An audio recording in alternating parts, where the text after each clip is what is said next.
জ্বরের আগে ধরে মাথা, ঝগড়ার আগে মানুষ কয় তেরা কথা। গাছের মধ্যে সূত্রা পাতা ঘষা দিলেই জলে, দুই দলে পাল্লা লাগলে মাঝে মধ্যে আবল তাবলও বলে। চিন্তা করেন, তাই কথার পিছনে কথা না থাকলে বাউল বিচার গানের কোনো মজাই নাই। এখন কেউ যদি কেউ না মারে বা কিছু না বলে, হঠাৎ করে যদি একজনের মাথায় বাড়ি দেওয়া যায়, তাহলে তাকে পাগল বলা হয়। কারণ সে আমাকে কিছুই বললো না, আমি অযথাই তার উপরে পড়ে গেলাম। কারণ আমার অনেক সময় দেখি, আমরা যখন রাস্তা দিয়ে গাড়ি চালানো অবস্থায়, অনেকে গাড়ি চালায়, বাম পাশ দিয়ে যাচ্ছে, হঠাৎ করে যাচ্ছে সাইড নিয়ে, কিন্তু ওই পাশ থেকে ডান পাশ থেকে আরেকটা গাড়ি উপরে উঠে গেছে। উনি উঠতে চায় নাই, তাও জোর করে উঠে গেছে। এটা কিন্তু রং হইল, তাই না? তা এখন বিষয়টা হলো, আমার মুজিব মালদার ভাই বলতেছে, আপনারা শুধু পালা গান করেন, আপনাদের ভাবমূর্তি তো দেখি না ভাই। 8 জন শিল্পীর মধ্যে তো আর মারামারি হয় না, মারামারি হয় 2 জন শিল্পী। এখন আপনি যদি এলোপাথারি মারামারি করতে বলেন, তাহলে কিন্তু মুখও ফেটে যেতে পারে, হাতও সমস্যা হইতে পারে, সব কিছু মিলে একটা ডাইল খিচুড়ির মতো হয়ে যায়। তো মারামারি করতে হইলে যদি কোনো সময় ইচ্ছা হয়, আপনারা তো অনেক গুণী মানুষ, 2 জনে মাইটটা দিয়েন, তাহলে মাইটটা জমবে ভালো। এতগুলা মানুষের মধ্যে মারামারি করা সম্ভব না। তো ভালো লাগলো আপনারা যে পালা গান শোনার মতো একটা মন মানসিকতা আছে, কারণ এরকম মন মানসিকতার মানুষ খুব কমই পাওয়া যায়। তো এখানে উপস্থিত আমাদের মাসুক ভাই, আমাদের শাহ মোহাম্মদ ফারুক মিয়া ভাই, লন্ডন প্রবাসী ওনার ভাই, এবং ফারুক ভাই, ওনারা অনেক শ্রম দিয়েছে, অনেক সুন্দরভাবে অনেক যোগাযোগ করে আমাকে নিয়ে আসছে। আমি অনেক কৃতজ্ঞতা প্রকাশ করি ওনাদের প্রতি। কিন্তু মূল বিষয় হলো, আমি আগেই বলেছিলাম আমি একটু অসুস্থ, আমার স্মৃতিশক্তিও এখন কমে যাচ্ছে। আমাকে ক্ষমার চোখে দেখবেন। যেহেতু আমি সাধক কারি আমির উদ্দিন আহমেদ সাহেবের একটা গানও করিনি, আমার জন্য অন্যায় হয়ে যায়। আমি ওনার এলাকায় এসেছি, ওনার এরিয়াতে এসেছি। সকল সাধকের নামে একটা করে গান গাইলে সারা রাত্রই লাগবে, এত সাধক আপনাদের এখানে আছে। তো আমি একটা গান করছি, খুব জনপ্রিয় পরিচিত গান, কিন্তু আমি আমার মতো করে গাইছি, ক্ষমা করবেন।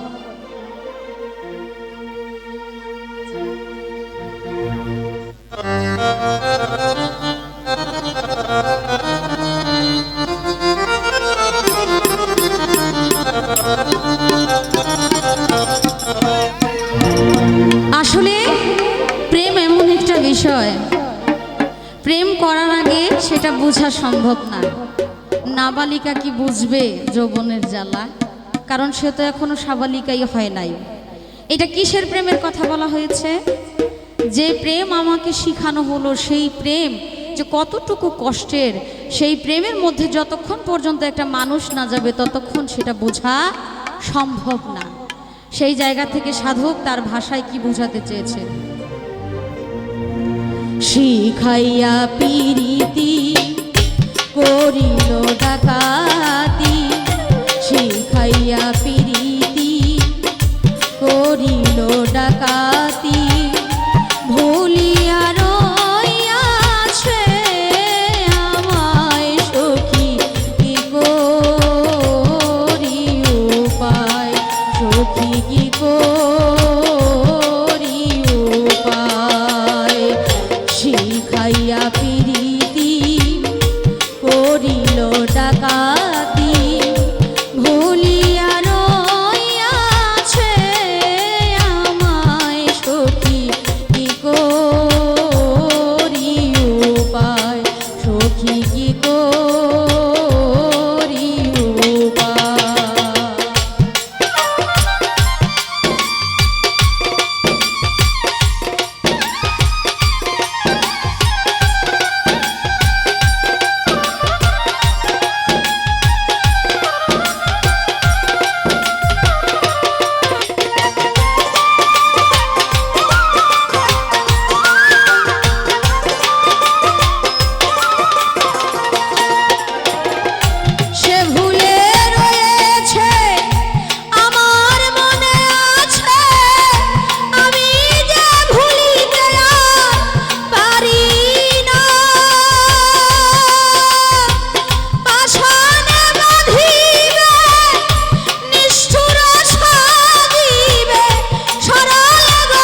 বলে